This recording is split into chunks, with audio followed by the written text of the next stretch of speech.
उत्तर प्रदेश की बीजेपी सरकार में दलितों पिछड़ों के साथ क्या हो रहा है, इसे कौशांबी की घटना के साथ बहुत आसानी से समझा जा सकता है।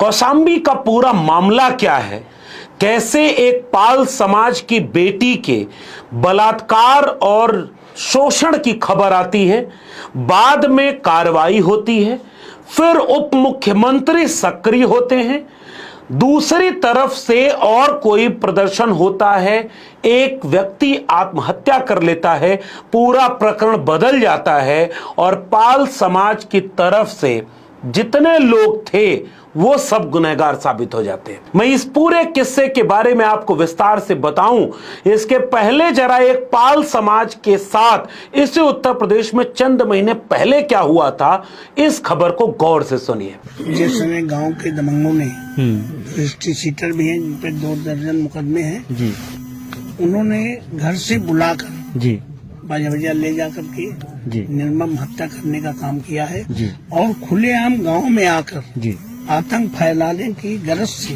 जी उन्होंने खुलेआम कहा कि जाइए जी, उसको हमने मार के फेंक दिया, कुत्ते खा रहे हैं, जाओ देख लो। जी जी जी। उत्तर प्रदेश के हमीरपुर जिले के गांव बड़वा मुस्करा में बीते दिनों पाल समाज के एक व्यक्ति को सवर्ण समाज के कुछ लोग आते हैं, घर से उठा ले जाते हैं, मारते हैं, हत्या कर देते हैं और उसके बाद गांव में वापस आकर के धमकाते हैं कि जाओ उसे मार के वहां फेंक दिया है, जो करना है कर लेना, कुछ नहीं हमारा बिगाड़ पाओगे।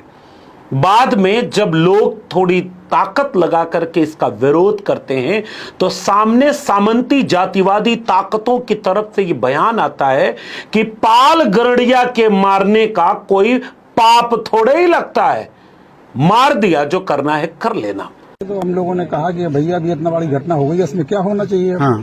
तो बोले अब उसमें कुछ नहीं प्रधान जी, ऐसे तो मामले तमाम होते रहते हैं और फिर गड़िया के मारने से कोई हत्या का काम थोड़ी होता है, गड़िया के मारने में कोई हत्या नहीं लगती है। हमीरपुर में बाद में विपक्षी दलों ने जब इसका मुद्दा उठाया, ग्रामीणों और परिजनों ने इस मुद्दे को मजबूती से उठाया तो कुछ कोशिशें हुई, मगर आज भी पीड़ित पक्ष को न्याय नहीं मिला है। अब हमीरपुर से लौट कर आइए कौशांबी में, गौर से इस अखबार की हेडलाइन को पढ़िए। अखबार बताता है कि 8 साल की बच्ची से दुष्कर्म, पड़ोसी पर आरोप। इस अखबार में बाकायदे बताया जाता है कि कौशांबी के सैनी कोतवाली के अजुआ गांव में पड़ोसी युवक ने 8 वर्षीय बच्ची के साथ दुष्कर्म किया। पीड़ित पिता की तहरीर पर मुकदमा दर्ज कर पुलिस आरोपी की तलाश में जुट गई। पीड़ित पिता ने बताया कि उसकी 8 साल की बेटी मंगलवार को पड़ोस में रामायण पाठ सुनने जा रही थी, तभी गांव का एक युवक बच्ची को पकड़कर ईंट भट्टा की तरफ ले गया। आरोप है कि वहां उसने बच्ची के साथ दुष्कर्म किया। घर पहुंची बच्ची ने रोते हुए घटना की जानकारी परिजनों को दी। परिजन उलाहना देने आरोपी के घर गए तो जान से मारने की धमकी मिली। पीड़ित ने मामले की शिकायत कोतवाली पुलिस से की। सीओ सेरातू अवधेश कुमार विश्वकर्मा ने बताया कि तहरीर के आधार पर मुकदमा दर्ज कर लिया गया। आरोपी की गिरफ्तारी के लिए पुलिस टीमें दबिश दे रही हैं, जल्द ही आरोपी गिरफ्तार हो जाएगा। पाल समाज की 8 वर्षीय बच्ची, दुष्कर्म हुआ, पुलिस के पास गए। पुलिस ने दुष्कर्म के आरोपी जो सवर्ण समाज के थे, यानी ब्राह्मण, क्यों मैं जाति का नाम ले रहा हूं आगे मैं बताऊंगा, उनको जब उनका नामजद शिकायत की तो भी कुछ नहीं हुआ। जब उस गांव के प्रधान भूप नारायण पाल ने हस्तक्षेप किया तो मामला दर्ज हुआ और आरोपी गिरफ्तार हुए। आरोपी जो गिरफ्तार हुए उनके ऊपर बच्ची से बलात्कार का आरोप लगा। इस बात से आहत पिता पुलिस के पास न्याय मांगने गए। अब दूसरा पक्ष इसका देखिए, एक दूसरा चैप्टर देखिए। उस दूसरे चैप्टर में पता चलता है कि किसान पिता अपने पेटों पर बलात्कार का आरोप लगाए जाने से आहत थे, न्याय मांग रहे थे, नहीं मिला तो आत्महत्या कर ली और अपने शरीर पर आरोपियों का नाम लिख दिया, जिसमें उसी ग्राम प्रधान भूप नारायण पाल का नाम भी शामिल था। आत्महत्या किसान ने की, उसके बाद उनके परिजन सड़क पर शव लेकर बैठ गए, धरना देने लगे। पुलिस ने लाठीचार्ज किया। लाठीचार्ज की वीडियो वायरल हो गई और लाठीचार्ज की वीडियो वायरल होने के बाद लोगों को यह लगा कि यह तो अन्याय उनके साथ हो रहा है। और ठीक बात भी है कि एक पिता को आत्महत्या करनी पड़ी, जो कि बेहद आपत्तिजनक, बेहद खराब और ऐसा नहीं होना चाहिए था। लेकिन जैसे ही आत्महत्या हुई उसके बाद उनके परिजन जब सड़क पर आंदोलन करने लगे, न्याय की मांग करने लगे, तो पुलिस ने लाठीचार्ज कर दिया। इस पूरे मामले के दोनों अध्याय अब आपके सामने हैं। पहले अध्याय का मामला दलित बहुजन परिवार के पाल समाज की एक बच्ची, उसके साथ दुष्कर्म, उनके परिवार को न्याय न मिलना, प्रधान का न्याय दिलाने में भूमिका निभाना और न्याय का एक चरण आगे बढ़ना। उसके बाद दूसरा अध्याय कि जब आरोपी के पिता आत्महत्या कर लेते हैं और आरोप उसी प्रधान पर लगा देते हैं, पुलिस ने 25,000 का इनाम घोषित कर दिया और उसके पहले वाले मामले में जितने जांच करने वाले पुलिसकर्मी थे सबको गिरफ्त में ले लिया, सब पर कार्रवाई कर दी। उसी जगह पर दो उप मुख्यमंत्री उत्तर प्रदेश के, अब दोनों की राजनीति को आमने सामने रख लीजिए। एक का तो क्षेत्र ही कौशांबी है और दूसरा भी उप मुख्यमंत्री। उसका ट्वीट देखिए, 7 जून को 9:30 बजे इस ट्वीट को गौर से पढ़िए। कौशांबी में स्वर्गीय राम बाबू तिवारी प्रकरण में उनके परिजनों को न्याय मिले और दोषियों के खिलाफ कठोर कार्रवाई सुनिश्चित कराने हेतु प्रमुख सचिव गृह को निर्देशित किया। और जैसे यह ट्वीट आया उसके बाद पुलिस का बयान क्या है, अब जरा कौशांबी पुलिस को सुन लीजिए। थाना सैनी के लोंदा गांव से संबंधित संपूर्ण प्रकरण की जांच मेरे द्वारा की गई। जांच में प्रथम दृष्टया चौकी इंचार्ज आलोक राज और रेप मामले के विवेचक कृष्ण स्वरूप और प्रभारी निरीक्षक सैनी ब्रिजेश करवरिया प्रथम दृष्टया दोषी पाए गए, जिसके आधार पर श्रीमान पुलिस अधीक्षक महोदय के द्वारा चौकी इंचार्ज आलोक राज और रेप मामले के विवेचक श्री कृष्ण स्वरूप को निलंबित कर दिया गया है और पर्यवेक्षण में शिथिलता पाए जाने के कारण प्रभारी निरीक्षक सैनी को लाइन हाजिर कर दिया गया है। आत्महत्या से संबंधित प्रकरण का मुख्य अभियुक्त भूप नारायण पाल, जो अभी पुलिस की गिरफ्त से बाहर है, उसकी गिरफ्तारी हेतु श्रीमान पुलिस अधीक्षक महोदय के द्वारा 25,000 का इनाम घोषित कर दिया गया है। जो रेप से संबंधित प्रकरण की विवेचना थाना सैनी से हो रही थी, उसकी निष्पक्ष विवेचना हेतु उस विवेचना का आवंटन एसओ कड़ाधाम को कर दिया गया है। उस विवेचना का लगातार पर्यवेक्षण किया जा रहा है। मौके के सभी पहलुओं की मॉनिटरिंग की जा रही है। मौके पर शांति व्यवस्था कायम है। यानी अब कौशांबी पुलिस ये कह रही है कि फिर से हमने जांच की है, तो जो लोग बेटी के बलात्कार वाले मामले की जांच कर रहे हैं उनकी लापरवाही पाई गई है, उनके आईओ को सस्पेंड कर दिया गया है, पुलिस पर कार्रवाई की गई है, गांव में तनाव न हो, स्थिति नियंत्रण में है। ये कैसे बदल गया? पहली वाली पुलिस गलत कर रही थी और दूसरी वाली पुलिस क्या कर रही थी? क्या उत्तर प्रदेश के उप मुख्यमंत्री ब्रजेश पाठक ने पाल समाज की 8 वर्षीय बच्ची के बलात्कार पर कोई ट्वीट किया?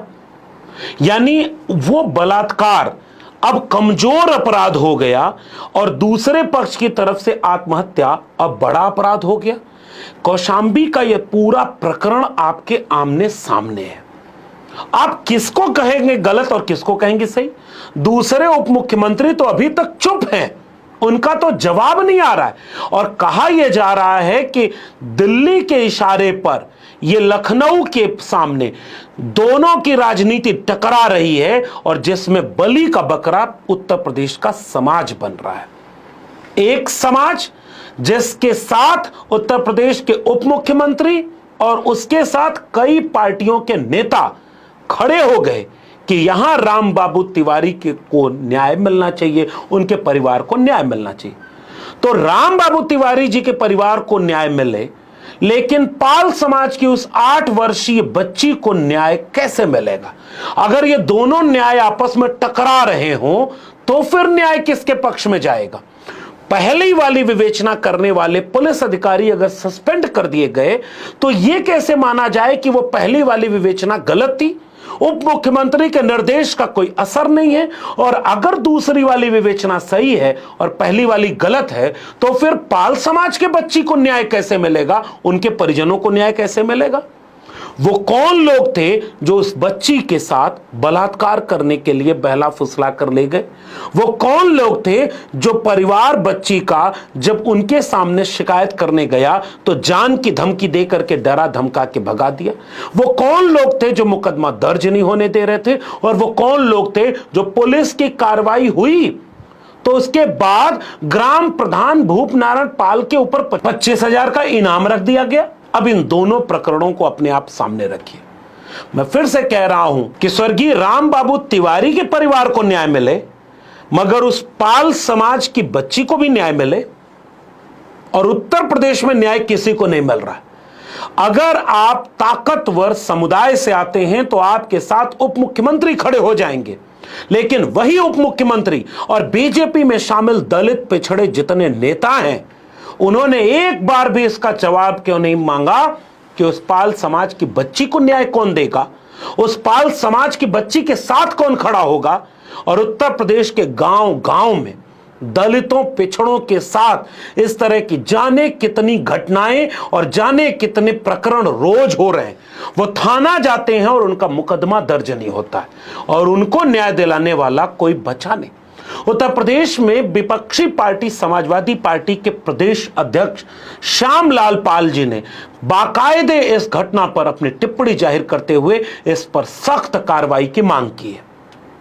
उत्तर प्रदेश के पूर्व मुख्यमंत्री अखिलेश यादव ने इसके पीछे की राजनीति को आड़े हाथों लिया है। दोनों मुख्यमंत्री जो उप मुख्यमंत्री हैं, उनमें किस बात की स्ट्रगल है कोई नहीं जानता, और उन्हीं की स्ट्रगल की वजह से ये घटना हुई है कुछ सामने। एक कह रहा कार्रवाई होनी चाहिए, दूसरा पक्ष न्याय मिले, न्याय होना चाहिए, ये सबकी जिम्मेदारी भी बनती है। सरकार की सबसे बड़ी जिम्मेदारी यही है कि लोगों को वहां न्याय मिले।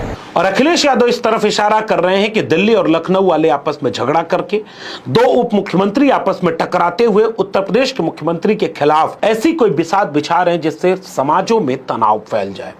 ये बहुत घातक और बहुत आपत्तिजनक है, मगर साफ तौर पर यह देखा जा रहा है। मैंने हमीरपुर से घटना की शुरुआत की थी कि हमीरपुर में एक पाल गढ़िया समाज के एक व्यक्ति को घर से खींच करके चौराहे पर मारा गया, और गांव में आके कहा गया कि मार के फेंक दिया है। पाल गढ़िया की हत्या से कोई पाप थोड़े लगता है।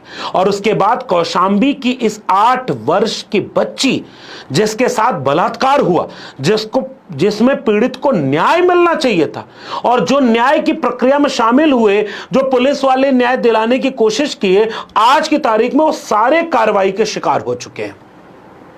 अब जरा हमें बता दीजिए कि उत्तर प्रदेश में दलित पिछड़ा होने का मतलब क्या है? उत्तर प्रदेश की सरकार क्या जाति देख करके फैसला लेगी? क्या उत्तर प्रदेश की सरकार जातियों के मुताबिक तय करेगी कि पुलिस को किसकी मदद करनी चाहिए और किसकी नहीं करनी चाहिए? क्या पुलिस निष्पक्ष और तटस्थ है? और इस पूरे प्रकरण पर जो अखबार में खबरें आई हैं, आज की तारीख में आप गूगल करिए कौशांबी प्रकरण, आपको केवल स्वर्गीय राम बाबू तिवारी के पक्ष को सुनने को मिलेगा।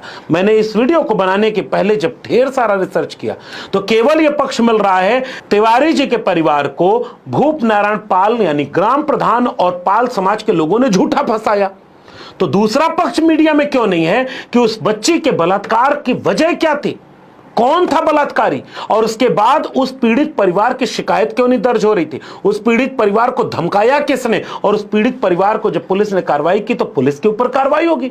ये पूरा पक्ष न मीडिया में मिलेगा, न डिप्टी सीएम के ट्वीट में मिलेगा, और न उन तमाम सामंती जातिवादी नेताओं की चिंताओं में मिलेगा जिनको पाल समाज की बेटी की इज्जत नहीं लगती, क्योंकि उनकी जाति छोटी है, इसलिए उनको न्याय भी नहीं मिलेगा।